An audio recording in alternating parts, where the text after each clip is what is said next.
My name is Hassan Reynolds, and at 67 years old, I never expected my retirement savings would become a battleground. For 40 years, I worked construction, saving every penny for my golden years. My son James and I were close until he married Sophia. Then came the day his wife demanded my life savings for their baby. I made a decision that day that turned our family upside down. If you want to know what happened when I finally answered my son's 30th call, stick around. Before I continue, let me know where you're watching from in the comments. Hit that like button and subscribe to hear more stories about standing up for yourself. I was born and raised in Cleveland, Ohio, where I started working construction at 23. Honest work with honest pay. Every payday, I put 10% into savings, no matter how tight things got. My wife Marianne and I had our son James when I was 25. We were young and in love, with big dreams for our little family. Marianne passed away from cancer when James was only 8 years old. The medical bills took most of our savings, but I still had my boy.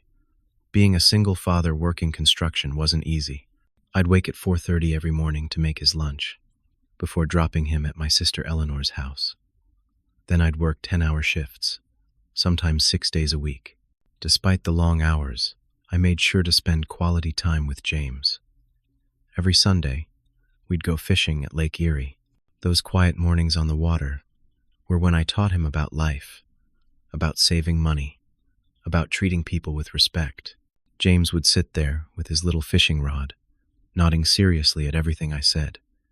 I still have a photo of him holding up his first catch, a small bass, grinning with such pride it could break your heart. As James grew older, he showed real promise in school. His teachers told me he had a gift for mathematics and computer science. When he was accepted to Ohio State University, I couldn't have been prouder. By then, I had worked my way up to construction foreman, but college tuition was still a stretch for my budget. I took out a second mortgage on our modest home to pay for his education. Some nights I'd sit at the kitchen table surrounded by bills, wondering how to make it all work. But I never let James know how tight things were.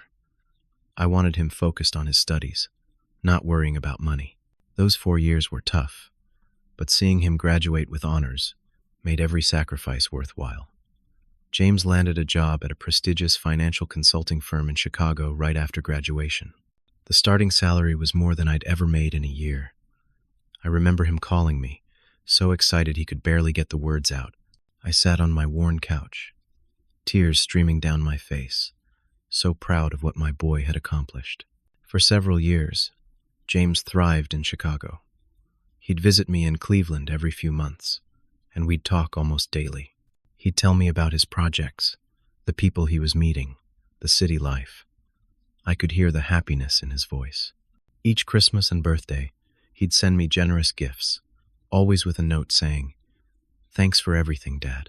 Then 3 years ago, at a corporate event, James met Sophia Williams. According to him, it was love at first sight. Sophia worked in the marketing department of a luxury hotel chain. She was beautiful, sophisticated, and came from what James called old money, from Connecticut. The first time James brought Sophia to meet me, I noticed how she surveyed my home with barely concealed disapproval. My modest 3-bedroom ranch house in the suburbs had always been enough for me, but I could see her taking in the dated kitchen, the well-worn furniture, the family photos on walls instead of expensive art. Still, she was polite, complimenting my homemade lasagna and asking questions about James's childhood. I tried to warm up to her for James's sake. My boy looked at her like she hung the moon, and I wanted to support his happiness. Their relationship moved quickly. Within 6 months, they were engaged. James called to tell me they'd found the perfect ring at Tiffany's. When he mentioned the price, I nearly choked on my coffee. It cost more than my first car. The wedding was an elaborate affair at a lakeside resort in Michigan. I felt out of place among Sophia's family and friends, who all seemed to know which fork to use and discussed summer homes and investment portfolios. Sophia's father, Bradford Williams, was a banking executive who made it clear he thought James was lucky to be marrying into their family. I overheard Bradford telling another guest, "James is ambitious. With the right connections through our family, he could really go places. Like my son was some project to be developed rather than a successful man in his own right. The wedding cost was split between me and Sophia's parents. Their contribution covered the venue, catering, and band. I was responsible for the rehearsal dinner, photographer, and honeymoon. It drained a significant portion of my savings, but I wanted to do right by my son. After the wedding, I noticed James started calling less frequently. When we did talk, Sophia was often in the background, commenting or interrupting. Sometimes I could hear her whisper, "Tell him we need to go," cutting our conversations short. James and Sophia settled in an upscale Chicago neighborhood. When I visited their new condo for the first time, I felt like I was in a furniture showroom rather than a home.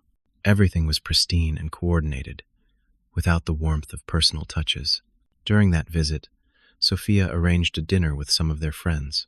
Throughout the evening, she introduced me as James's father, the construction worker, with a tone that made it sound like I collected garbage for a living. Not that there's anything wrong with sanitation work, but her intention was clear. She was highlighting the class difference. James seemed oblivious to these subtle digs, or chose to ignore them. The boy who once sat with me for hours on a fishing boat now seemed uncomfortable in my presence, constantly checking Sophia's reaction to everything I said. By the end of that visit, I realized our relationship had fundamentally changed. The easy camaraderie we once shared was replaced by a formal politeness. It broke my heart, but I told myself it was natural for marriages to change family dynamics. I needed to give them space to build their life together. As I flew back to Cleveland, I looked out the airplane window and made a promise to myself. I would always be there for James, no matter what. I just didn't realize then how soon that promise would be tested, or how complicated keeping it would become. About a year into their marriage, James and Sophia moved from their condo to a sprawling 5-bedroom house in one of Chicago's most exclusive suburbs. James sent me photos of the grand entrance with its sweeping staircase, the chef's kitchen with marble countertops, and the backyard with a built-in pool.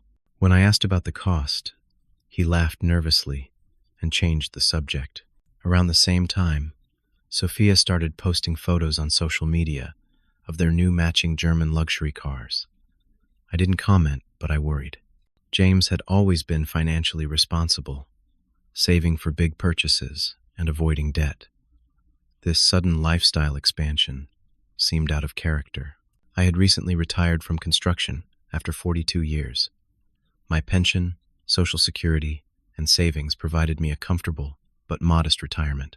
I'd downsized to a 2-bedroom apartment near Eleanor to save on expenses and maintenance.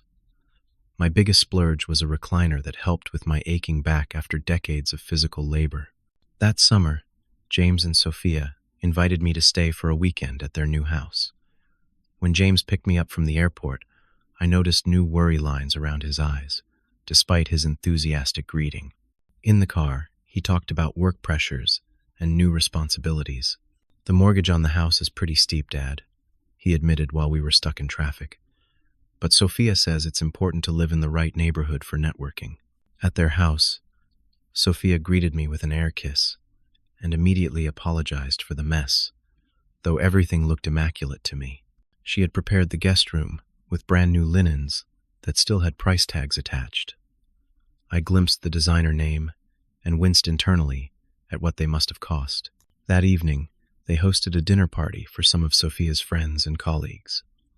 Before guests arrived, Sophia looked me up and down with a frown. "Hassan, do you have something else to wear?" she asked. "Perhaps a blazer instead of that sweater?" The sweater was one James had given me for Christmas 2 years earlier. I saw a flash of embarrassment cross my son's face as he stood behind his wife. "Dad looks fine," he said weakly, but went to fetch one of his own blazers for me to borrow. During dinner, I sat quietly as conversation flowed around me about exclusive resorts, private school applications for children not yet born, and the merits of various European luxury car brands. When I mentioned my recent fishing trip to a local lake, there was a momentary awkward silence. Later, while helping clear dishes, I overheard Sophia in the kitchen with 2 of her friends. They didn't realize I was approaching. James comes from such humble beginnings, Sophia was saying. His father is sweet, but so basic. You know he's never even been to Europe? Her friends murmured sympathetically, as if my lack of European travel was some terrible affliction. I backed away silently, my hands full of dirty plates, my heart heavier than the expensive china. That night, I lay awake in the too soft guest bed, thinking about my son. Growing up, James had been confident, genuine, with a good head on his shoulders. Now he seemed perpetually anxious, checking his phone constantly, deferring to Sophia on every decision. The next morning I got up early and made coffee. James joined me while Sophia was still sleeping. "How are things really going, son?" I asked quietly. James stared into his coffee cup. "Work is intense. I'm up for partner next year, but the competition is fierce. If I make it, the money will be incredible. And if you don't?" He glanced toward the stairs as if afraid Sophia might overhear. "That's not an option. We've got the mortgage, the car payments, Sophia's shopping." He trailed off, then forced a smile. "But it's fine. I'm good at what I do." I wanted to ask more, but Sophia appeared, already dressed in designer workout clothes, and the moment passed. Before I left that Sunday, I tried once more to connect with James. "Why don't you come fishing with me next month? Just us, like old times. The walleye should be biting." For a second, I saw genuine interest in his eyes. But then he glanced at Sophia, who was frowning slightly. "That sounds nice, Dad. But we've got commitments most weekends. Networking events, charity galas, things we need to attend for my career." Sophia nodded approvingly. "Your father understands, don't you, Hassan? James is at a critical point professionally." On the flight home, I called my longtime friend Walter, who had retired from construction the same year I did. I told him about the visit. "Sounds like your boy married a gold digger," Walter said bluntly. "It's not that simple," I defended, though doubts were growing. "Sophia comes from money. She's used to a certain lifestyle, which she's making your son pay for," Walter pointed out. "Just be careful, Hassan. I've seen this before. These types, they use people up and move on." I didn't want to believe that of Sophia for James's sake. But over the next several months, the pattern continued. James called less frequently. When he did, he sounded stressed. Twice he had to reschedule visits to Cleveland due to last-minute work emergencies. Meanwhile, Sophia's social media showcased their apparently perfect life: vacations to tropical islands, gifts in distinctive blue Tiffany boxes, charity galas where they posed with minor celebrities. In every photo, James smiled, but the smile never quite reached his eyes. That Christmas, I flew to Chicago again. James had insisted, saying he had exciting news. The moment I arrived at their house, decorated like a department store display for the holidays, I could tell something was different. Sophia was more attentive than usual, actually listening when I spoke. James seemed both nervous and elated. After dinner, they sat me down in the living room. James took Sophia's hand, and they exchanged a look. "Dad," James said, "we're having a baby. You're going to be a grandfather." For a moment, all my concerns about their relationship vanished. Pure joy washed over me. A grandchild, a new generation of our family. I hugged them both, tears in my eyes. "That's wonderful news," I said, already imagining fishing trips and bedtime stories. "We're converting the home office into a nursery," Sophia added. "I've already contacted a designer who works with celebrities. It's going to be featured in a parenting magazine." James nodded, but I caught a flicker of worry cross his face when Sophia mentioned the designer. It was brief, but unmistakable. The financial pressure was mounting, and now a baby was on the way. That night, I heard them arguing in their bedroom. I couldn't make out the words, just the tense tones. The next morning, both acted as if nothing had happened, but the atmosphere remained strained. As I was packing to leave, James came to the guest room. "Dad," he said hesitantly, "I'm so glad you're excited about the baby." It means a lot to me. Of course I am, I replied. Nothing more important than family. He nodded, seeming to want to say more, but instead just helped me with my suitcase. At the airport, he hugged me tightly, like he used to when he was a boy. It felt like a cry for help. On the plane, I couldn't shake the feeling that something was about to break. My son was drowning in a life he couldn't afford, with a wife who kept raising the bar of expectations. And now, an innocent child would be born into this situation. I resolved then to stay alert, to be ready when James needed me. I just didn't anticipate how soon that would be, or what form that need would take. 3 weeks after I learned about the pregnancy, Sophia's parents, Bradford and Vivian Williams, flew in from Connecticut for an official pregnancy announcement dinner. Apparently, the Christmas revelation to me had been an early preview. The real celebration would be an elaborate catered affair at James and Sophia's house. I arrived early to help set up, but professional event staff were already arranging flowers and placing settings of what appeared to be real silver flatware on the dining table. James greeted me with a distracted hug, constantly checking his phone for messages from work. "Big project deadline next week," he explained. "I can't really afford to take tonight off, but Sophia insists this dinner is crucial." Sophia floated into the room, wearing a flowing dress that elegantly displayed her still flat stomach. She was directing staff with the precision of a military general, barely acknowledging my presence with a quick wave.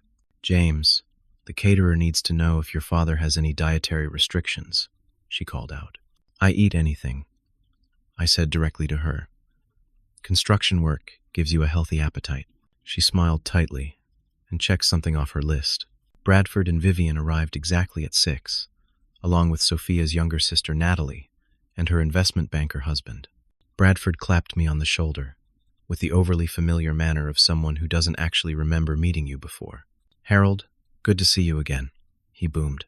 "It's Hassan," I corrected gently. Right.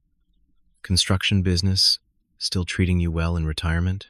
Before I could answer, Sophia called everyone to the dining room. The table was set with candles, fresh flowers, and place cards in elegant calligraphy. I found myself seated at the far end, opposite from James, who was positioned between Sophia's parents. The caterers served 5 courses, each more elaborate than the last. The conversation revolved around Sophia's pregnancy, with frequent references to their family's traditions. "Of course, the baby will attend Westfield Academy," Vivian declared, naming an exclusive private school. "Every Williams has for 3 generations. That's in Connecticut," James pointed out cautiously.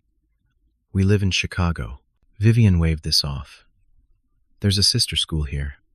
I've already spoken to the admissions director, an old friend from my junior league days. She'll put the baby on the waiting list." "The baby isn't even born yet," I said, trying to keep my tone light. "Might be a bit early for school applications." The table went silent for a moment. Bradford gave me a look suggesting I'd committed some social faux pas. "Planning ahead is essential, Hassan," he said slowly, as if explaining to a child. "Quality education pathways fill up years in advance." Sophia cleared her throat. "Speaking of planning ahead, I've been working on the nursery design. I want to show everyone after dinner." The meal continued with discussions about baby names. Only family names from Sophia's side were considered, appropriate baby shower venues, and the merits of various luxury baby gear brands. When dessert was served, I tried to lighten the mood by sharing a personal story. When James was a baby, he slept in a dresser drawer for the first few weeks, I said with a chuckle. We'd planned to buy a crib, but he arrived 2 weeks early. That drawer, lined with blankets, worked just fine until we could get to the store. Rather than finding this charming, Sophia looked horrified. "A drawer? Like furniture?" "It was perfectly safe," I assured her. "Babies don't need fancy things. They need love and attention." "Our grandchild will have the best of everything," Bradford stated firmly. "Sophia, show us these nursery plans." After dinner, we gathered in the future nursery, currently a home office. Sophia had created a digital presentation of her vision, complete with designer furniture, custom wallpaper, and a hand-painted mural.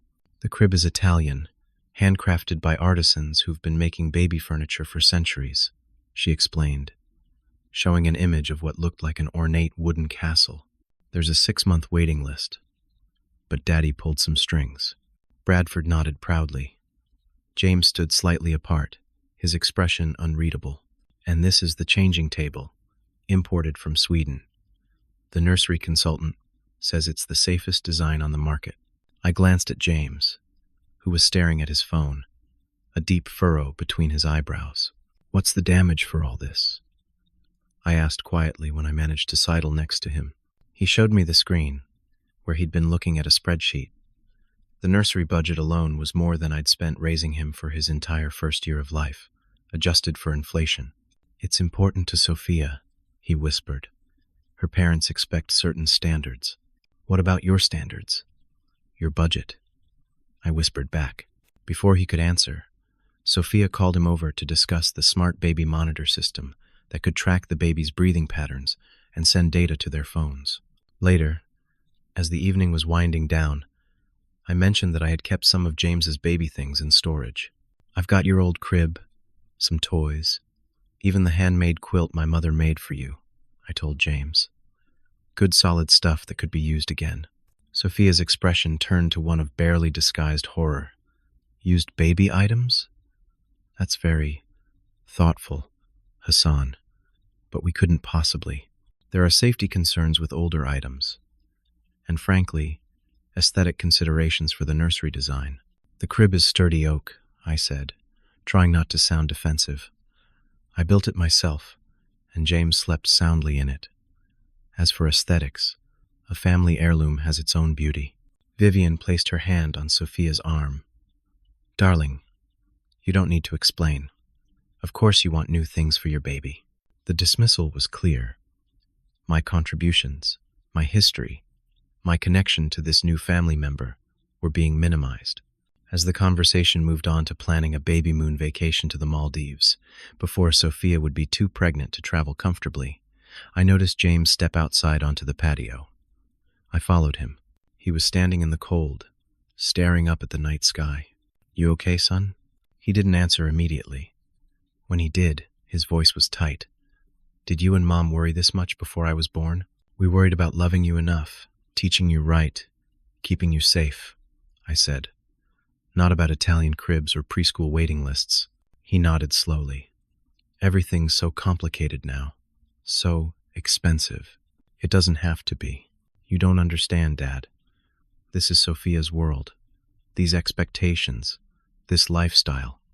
It's what she's used to. And what about what you're used to? What you can actually afford? He ran a hand through his hair, a gesture he'd had since childhood when stressed. I'll figure it out. The partner decision is coming up soon.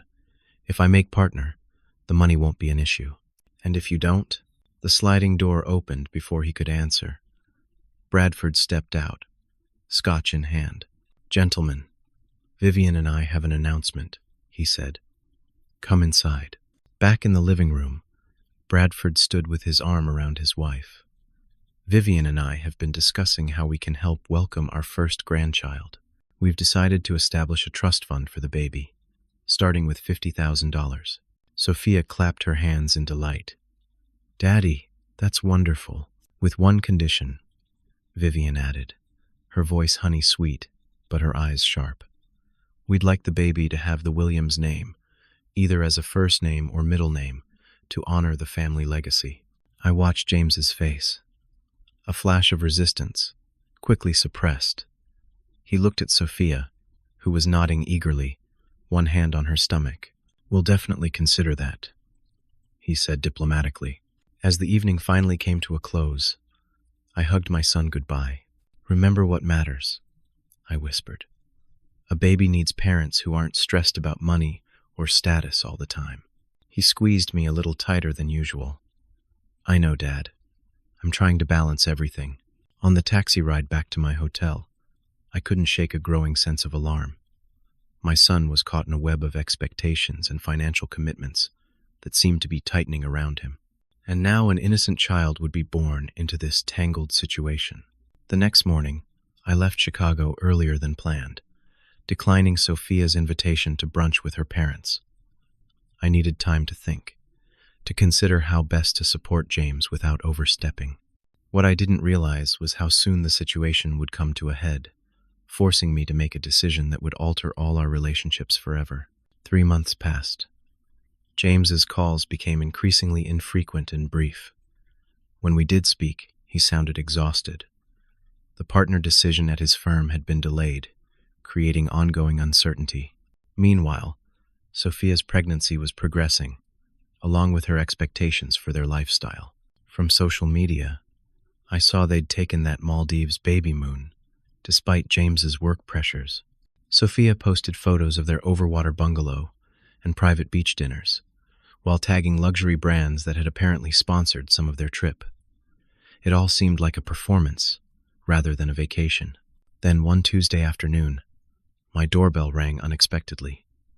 When I opened it, James was standing there, unshaven and hollow-eyed. "Dad," he said simply, and something in his voice brought me back 20 years, to when he'd fallen off his bike and broken his arm. That same vulnerability, that need for his father to make things right. I pulled him into a hug and led him inside.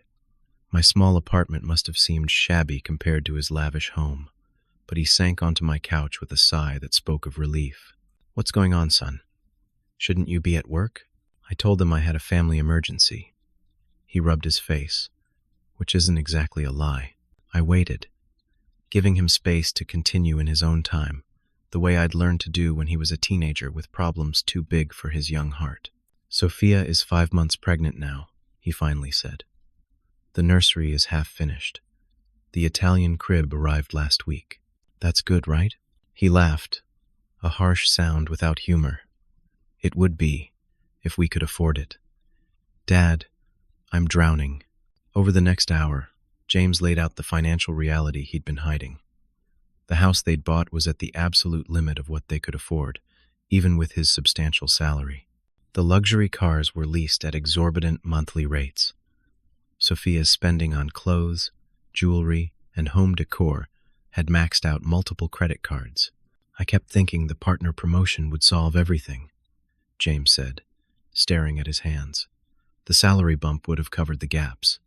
But now they're saying it might be another year." "Have you talked to Sophia about cutting back?" I asked gently. "Every time I try, it turns into a huge fight. She says cutting back would be admitting failure, that appearances matter for my career. And now with the baby coming, she's even more insistent that we can't compromise on anything." I thought about my own life, how I'd raised James on a construction worker's salary. We'd never had luxury, but we'd had enough. More importantly, we'd had peace and security. "Son, living beyond your means isn't sustainable. Something's got to give." He nodded miserably. "I know. I've been trying to figure out a solution. I could take out a loan against my 401 kelvins, but that's just kicking the can down the road." Just then, his phone rang. He glanced at it, grimaced, and answered. "Hey, honey. Yes, I'm at my dad's." "No, we're just talking. I told you I needed some time to think." As the conversation continued, his shoulders hunched further. I could hear Sophia's voice through the speaker, growing increasingly strident, though I couldn't make out the words. Finally, James sighed. "I'll ask him, okay?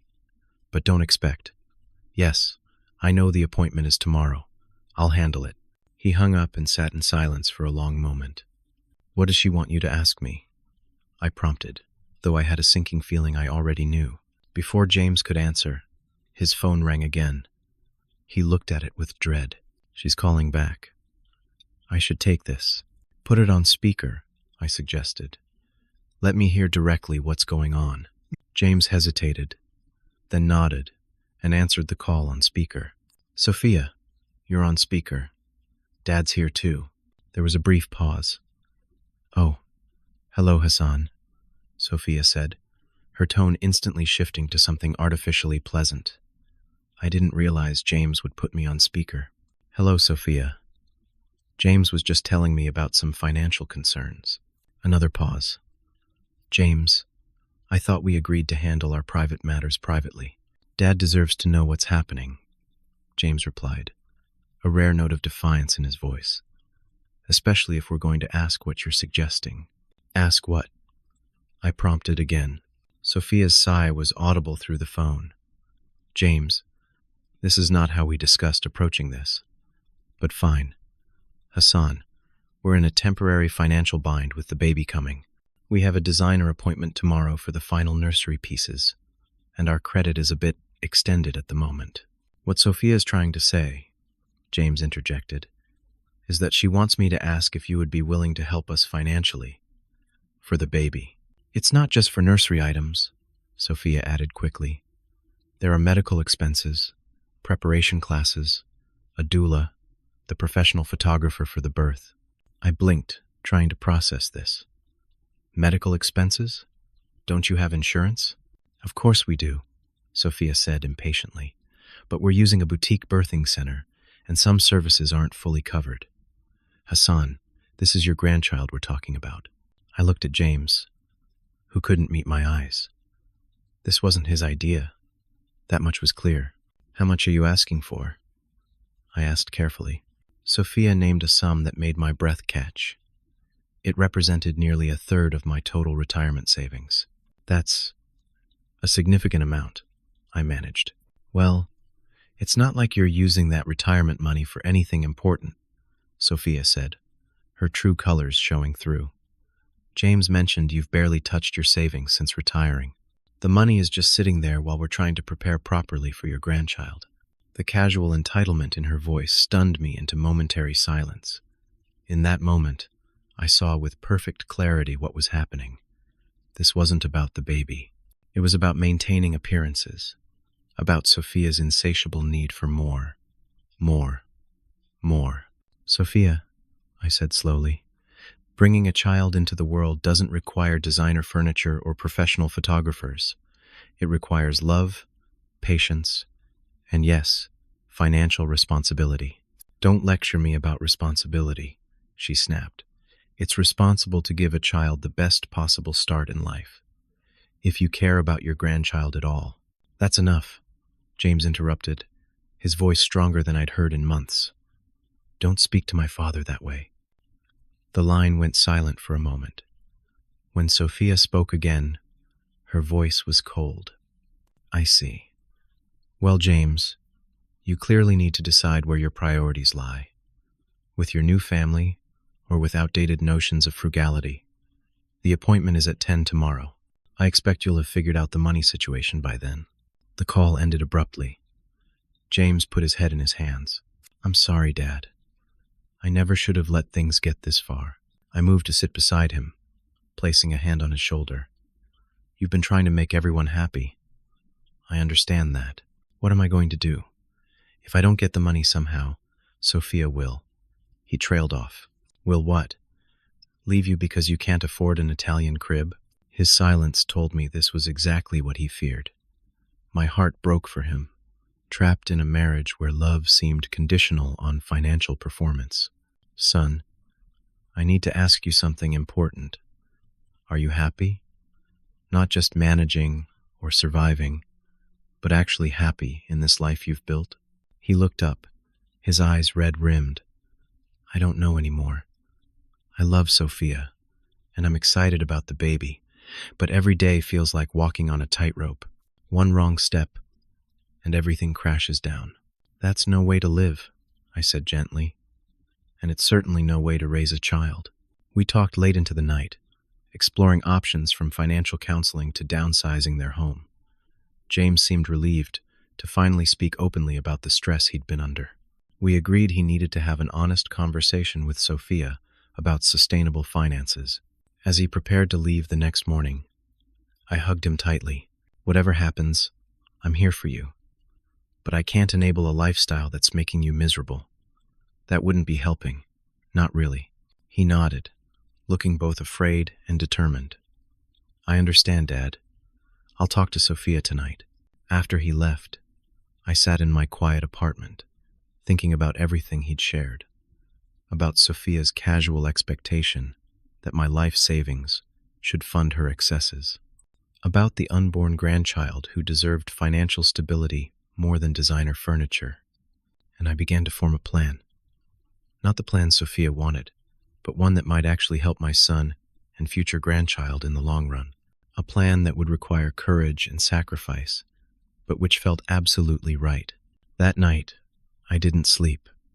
Instead, I researched options online, made notes, and prepared for what would come next.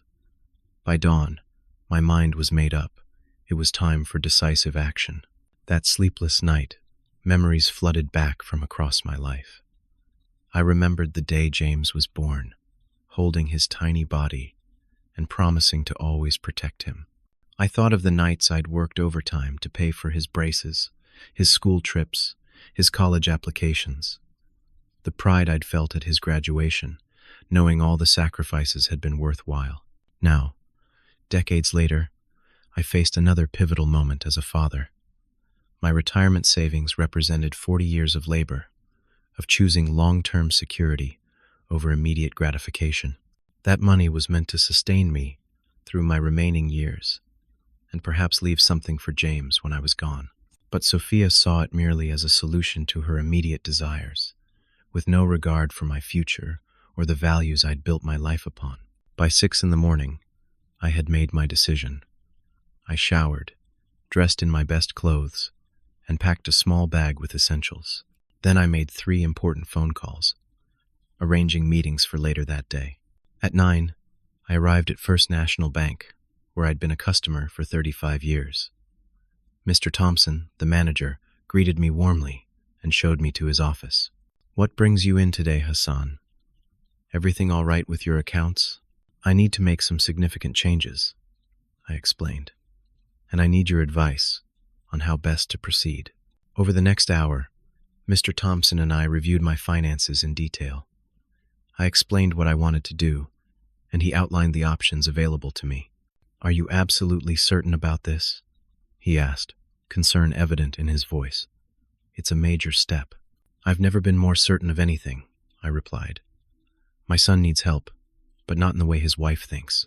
By noon, the paperwork was complete.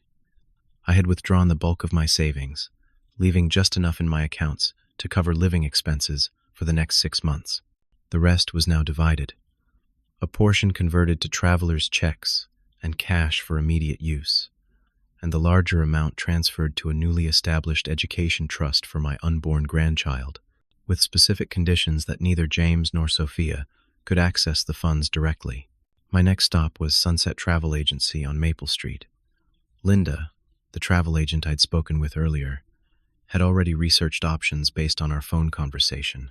"I found several possibilities that meet your criteria," she said, laying out brochures on her desk. "All warm climates, affordable living costs, and expat-friendly."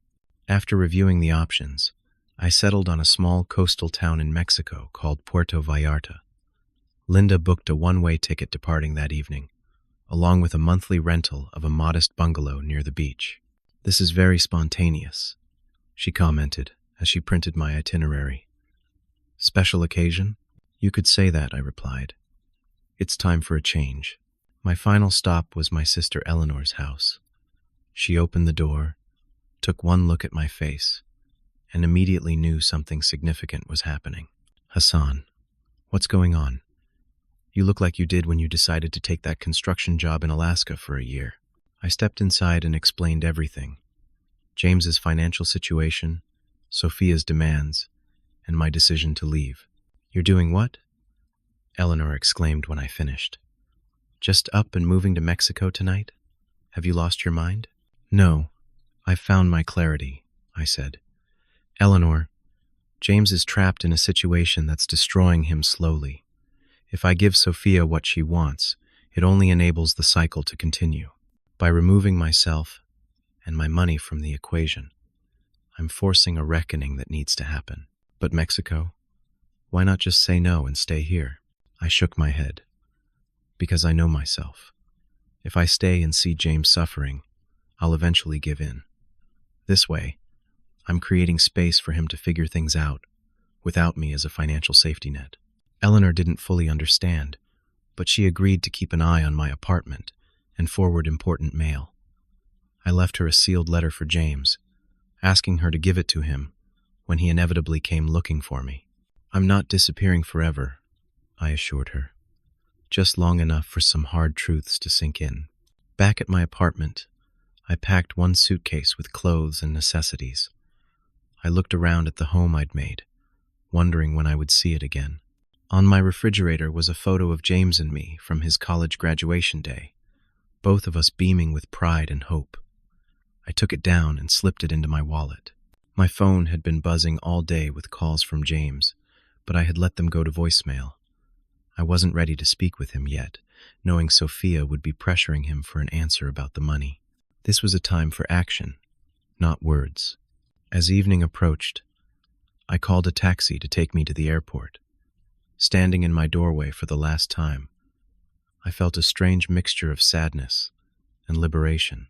I was leaving behind the comfortable routines of my retirement, but I was moving toward something important, a stand for values that mattered.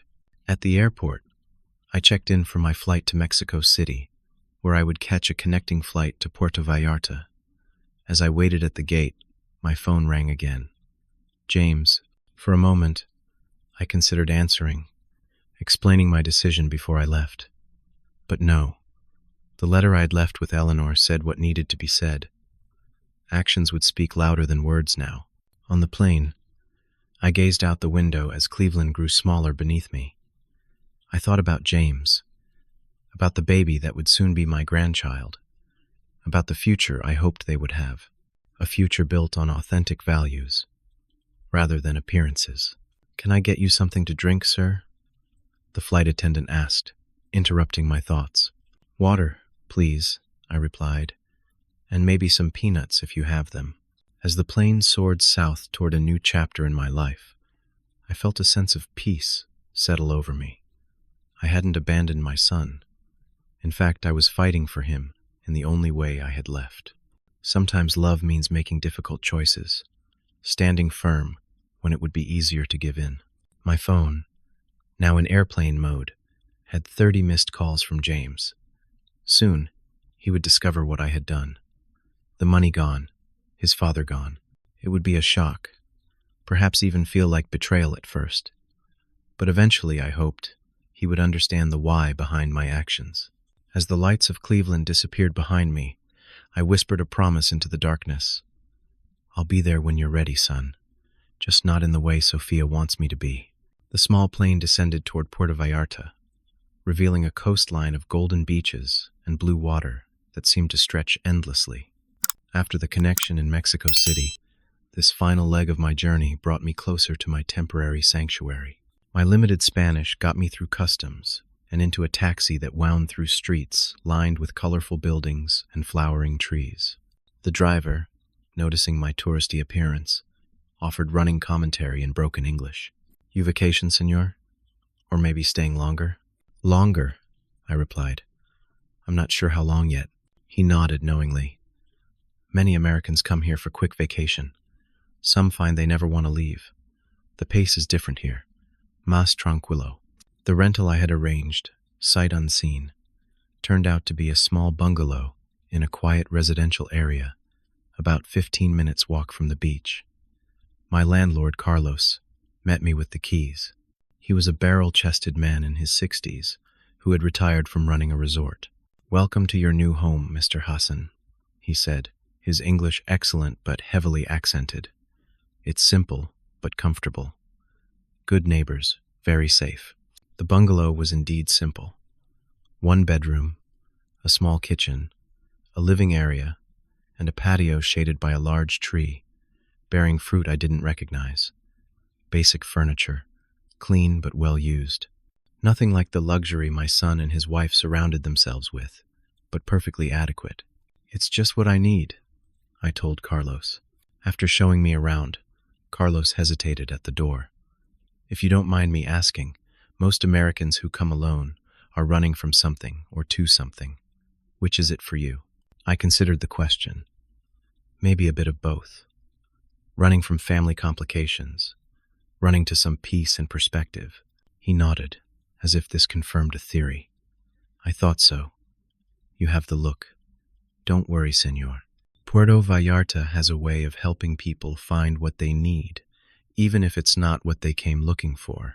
That first night, exhausted from travel and emotional turmoil, I fell asleep to the unfamiliar sounds of Mexico, distant music, barking dogs, the rustle of the tree against my window.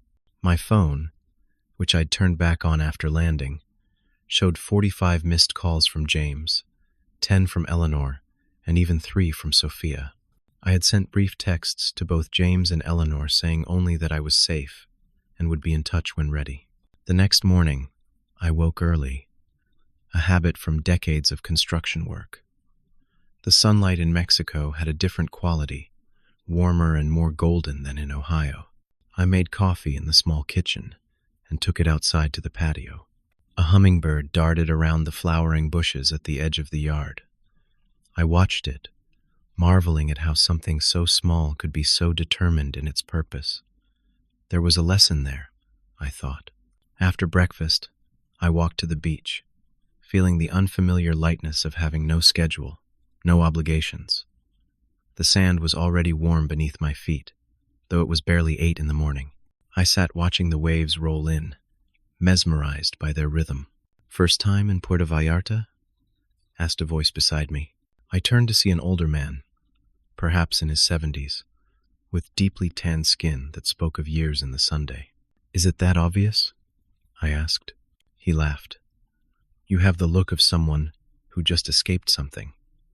I recognize it because I had the same look 15 years ago when I first came here. His name was Miguel, a retired fisherman from San Diego who had moved to Mexico after his wife died. We talked easily, like old friends despite having just met. When he mentioned he was going fishing later, I asked if I could join him. You fish? He asked. Used to take my son all the time when he was growing up, I replied, feeling a pang at the memory. Haven't gone much in recent years. Then you must come, Miguel insisted. Fishing heals the soul, and the fish here, they practically jump into the boat. That afternoon, on Miguel's small boat, I felt a peace I hadn't experienced in months. The familiar motions of casting a line, the patient waiting, the satisfying tug of a fish taking the bait, all transported me back to simpler times. We caught several red snappers, which Miguel taught me to fillet on the dock. You'll join me for dinner, he said. Not a question, but a statement. My daughter makes the best fish soup in Puerto Vallarta. That evening, at Miguel's modest home a few streets from mine, I met his daughter Lucia and her 2 children. They welcomed me without question, insisting I take seconds of the delicious soup.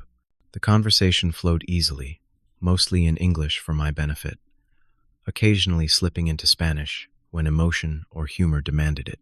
As I walked home under stars that seemed impossibly bright, I realized I hadn't checked my phone since morning. When I did, I found more missed calls and increasingly desperate text messages from James. Dad, where are you? Please call me. I'm worried. Eleanor says you're in Mexico? What's going on? The bank says you've withdrawn almost everything. Dad, please, I need to understand what's happening. The most recent message, sent just an hour earlier, simply said, Sophia is furious about the trust fund, says you've betrayed us, but I need to hear your side. Please call when you can. I also had a voicemail from Sophia that I hesitated to play.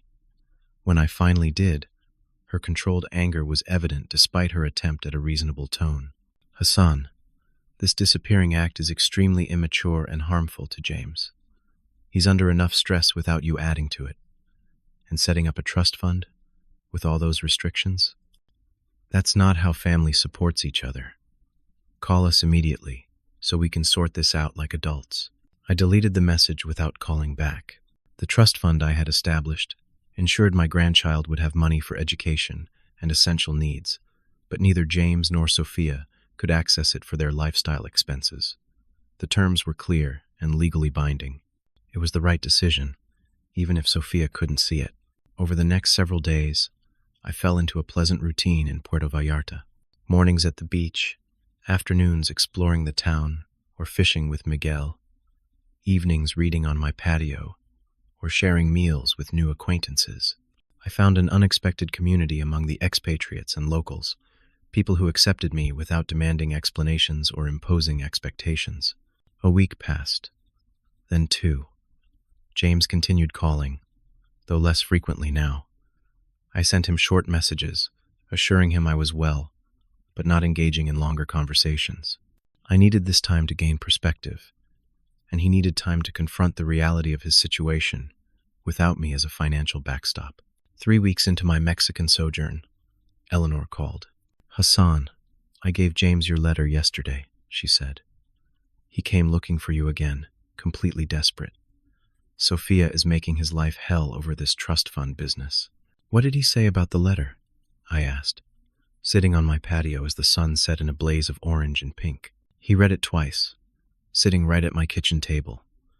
I've never seen so many emotions cross someone's face in 5 minutes. Shock, anger, hurt, and then, I don't know, maybe understanding? He asked a lot of questions about where exactly you are, if you're really okay. "And what did you tell him?"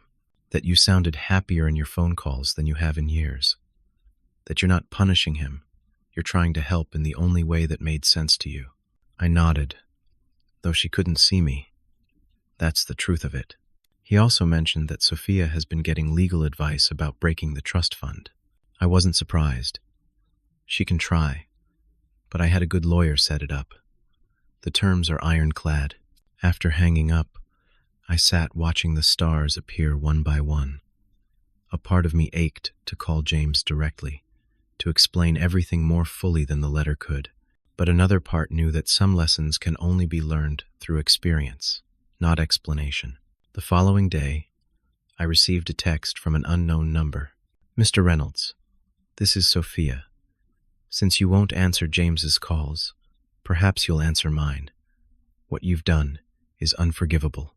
We needed that money for the baby, your grandchild, and instead you've run off to have some selfish adventure. James is devastated, and his work is suffering. If you ever want to see your grandchild, you need to undo this trust fund nonsense and come home immediately." I didn't reply. The manipulation was so transparent, it almost made me sad for her. Did she really think I would respond to threats about seeing my grandchild? That evening, fishing with Miguel, I told him some of my story. He listened without judgment, nodding occasionally. "Family," he said when I finished, "is the most complicated thing in the world. More complicated than any fish in the sea, but also more worth fighting for. I'm not sure my son understands that I'm fighting for him. Not against him," I admitted. Miguel cast his line with practiced ease. "He will understand. Maybe not today, maybe not tomorrow, but when the right moment comes, the truth will be clear to him." A month into my stay, James's calls had dwindled to one every few days. Then, on a Tuesday morning, my phone showed 30 missed calls overnight, all from James. Something had changed. It was time to finally answer. I sat on my patio, the morning sun warming my face as I stared at my phone. 30 missed calls. Whatever had happened, it was significant enough for James to try reaching me repeatedly through the night, despite the time difference. Taking a deep breath, I called him back. He answered on the first ring. "Dad? Is that really you?" His voice sounded different, raw with emotion, but also somehow clearer than it had in years. "It's me, son. I'm sorry for not calling sooner. I needed time." There was a moment of silence, then a rush of words. "Where are you exactly? Are you okay? Why did you leave like that? The trust fund, the empty accounts. Dad, what were you thinking?" "I'm in Puerto Vallarta, Mexico. I'm more than okay, actually. And as for what I was thinking, well, that's a longer conversation. But first, tell me what's happening there." 30 calls in one night suggests something important has changed. James took an audible breath. "Everything's changed, Dad. Sophia and we're separating." This was not what I had expected. "I'm listening." Over the next hour, James poured out the story of the past month. After discovering I had left and established the trust fund, Sophia had been furious, blaming James for failing to secure my money. Her spending had continued unabated, even as their financial situation grew more precarious. The breaking point came yesterday, James explained. I finally got access to our credit card statements. Dad, there were charges I knew nothing about. Jewelry, designer clothes, spa treatments, all while she was telling me we couldn't afford groceries without your help. I'm sorry, son. Don't be. It was the wake-up call I needed. When I confronted her, the truth came out. She has over $50,000 in secret debt from before we even got married. She's been juggling minimum payments for years, using my income to slowly pay it down while maintaining appearances. I thought about all the warning signs, the constant pressure for more money, the emphasis on appearances, the isolation of James from his support system. Classic patterns I should have recognized sooner. What happens now? I asked. I've moved out temporarily, staying with a colleague. I've consulted a lawyer about protecting the baby's interests. Sophia is due in 2 months. His voice caught. Dad, I've made such a mess of things. No, son. You fell in love and wanted to believe the best about someone. That's never wrong. What matters is what you do now. That's why I kept calling. I need your advice, your wisdom. I've been so lost without it. His words touched me deeply. Despite everything, my son still valued my guidance. James, do you remember what I wrote in that letter I left with Eleanor? Every word, he replied. You said you weren't abandoning me, but refusing to enable a situation that was destroying me slowly. That true support sometimes means not giving people what they ask for, but what they actually need. And do you understand now what I meant? I do. His voice was steady. If you had given us that money, nothing would have changed. Sophia would have spent it, and we'd be right back where we started. Only you'd be financially compromised too. Exactly. And the trust fund? The trust fund was brilliant, Dad. It protects my child's future, while removing the money as a point of contention between Sophia and me. It forced us to face the real issues. We talked for nearly 2 hours. James explained that his company had been understanding about his personal crisis, even offering him a temporary leave of absence. The partner decision was still pending, but somehow it seemed less critically important now. What I really want to know, James said finally, is what you did with the rest of your savings. Eleanor mentioned you only kept enough for basic expenses. I smiled, looking out at the small garden where hummingbirds darted between flowers. I took some as traveling money. The rest is in a secure investment account, growing slowly but safely. I'm not living extravagantly here, James. My bungalow costs less per month than your car payment. So you didn't just give away all your money? Of course not. I worked too hard for it. But I needed to remove it as a temptation, both for you and for myself. I know my own weakness, son. If I had stayed in Cleveland, watching you struggle, I eventually would have given in to Sophia's demands despite knowing better. There was a pause. Then James asked hesitantly, "Will you come back for the baby's birth?" The question caught me by surprise. Would that be helpful? I don't want to add complications. Dad, I need you there. This situation with Sophia is going to be difficult enough. Having you there would mean everything to me. My throat tightened with emotion. Then I'll be there. Just tell me when. Before we hung up, James had one more question. Are you happy there, Dad? In Mexico? I considered the peaceful days I'd experienced, the new friends, the simple pleasures rediscovered. I am. Happier than I've been in a long time. But I miss you. Maybe. Maybe when things settle down, I could visit. See this place that's been good for you?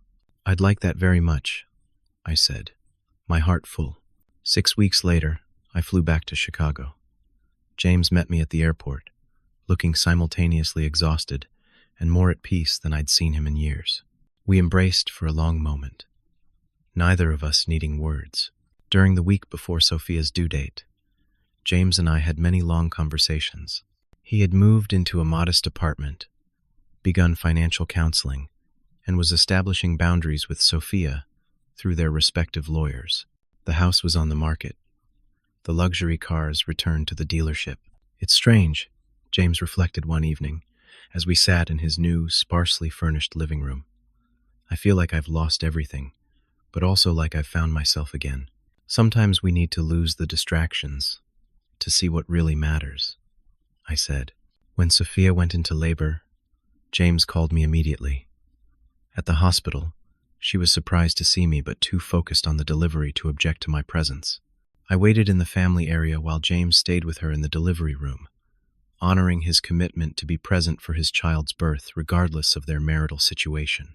After 5 hours, James emerged, tears streaming down his face, holding a tiny bundle wrapped in a hospital blanket.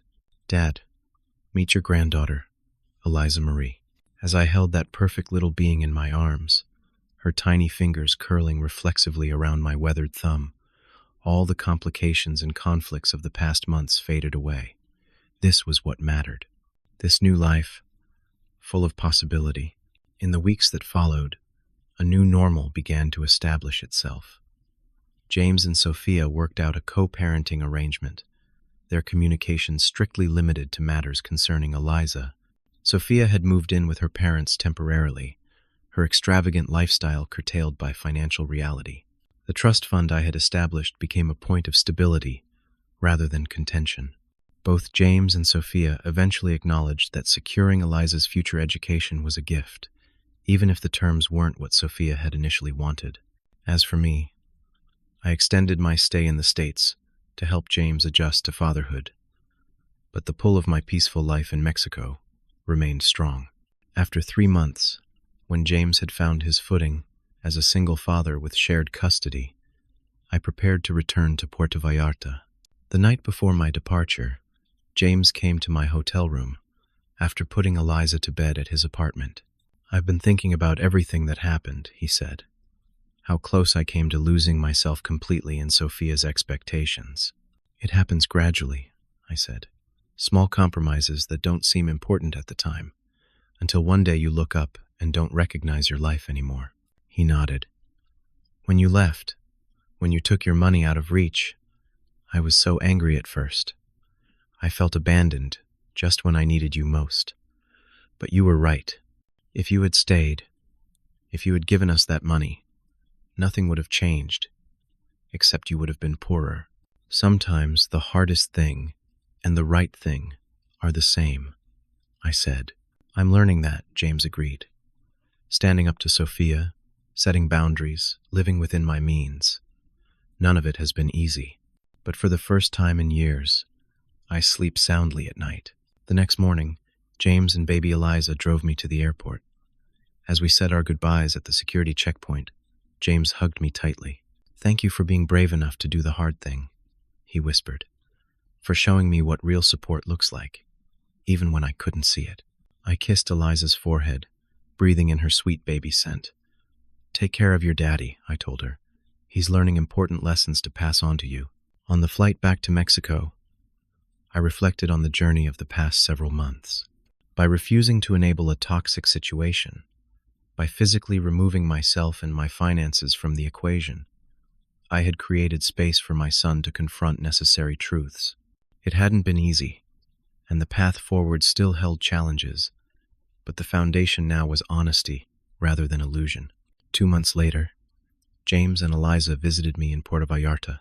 Watching my son relax in the sunshine, seeing him learn to fish with Miguel, hearing him laugh freely again, I knew we had all found our way to a better place. Not perfect, but authentic. As I sat on the beach, holding my granddaughter while James swam in the ocean, I thought about the lessons I hoped Eliza would learn as she grew. That true wealth isn't measured in designer nurseries or status symbols, but in relationships built on respect and integrity. That sometimes love means saying no. That standing up for yourself isn't selfish, but necessary. Looking back, emptying my account and flying away was the hardest decision I'd ever made. But sitting there with Eliza's tiny weight against my chest, Watching my son emerge from the waves with a smile I hadn't seen in years, I knew without doubt it had also been the right one. What would you have done in my situation? Would you have given the money to keep the peace, or taken a stand like I did? Let me know in the comments. And don't forget to like, subscribe, and share if this story resonated with you. Thanks for listening, and remember that sometimes the greatest gift we can give our loved ones is the courage to let them face their own challenges.